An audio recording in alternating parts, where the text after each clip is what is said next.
Hi hello నమస్తే, నేను మీ విజయలక్ష్మి. పార్వతీపురం మన్యం జిల్లా సాలూరు పట్టణంలో ప్రపంచ వన్యప్రాణుల దినోత్సవం సందర్భంగా స్థానిక రవీంద్ర భారతి స్కూల్లో అటవీ శాఖ రేంజర్ అధికారి తవిటి నాయుడు గారి ఆధ్వర్యంలో స్కూలు విద్యార్థులతో ప్రత్యేక కార్యక్రమం ఏర్పాటు చేశారు. ఈ కార్యక్రమంలో అధికారులు మాట్లాడుతూ అంతరించిపోతున్న వన్యప్రాణులకు మనం రక్షించుకోవాలని, దీనికోసం వన్యప్రాణి సంరక్షణ చట్టం 1972 ప్రకారం వాటిని కూడా మనలా జీవించే హక్కు ఉందని, వాటిని చంపడం, అక్రమ రవాణా చేయడం చట్టరీత్యా నేరమని తెలిపారు.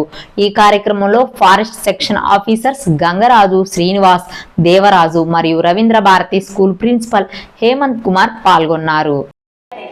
I would like to share a few points about Wildlife Day.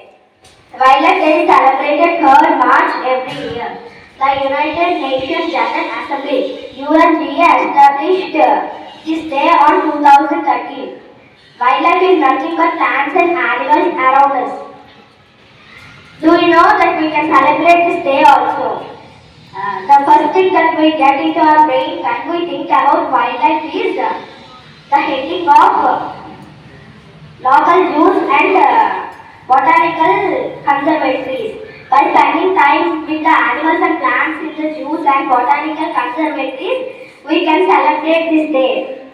The animal kingdom, which includes plants, animals, birds and aquatic animals. We can conserve these wildlife by create awareness programs like One Mahotsav and social forestry, and by setting up biosphere reserve. మనం ఈ డిబేట్ని పక్కన పెట్టాము.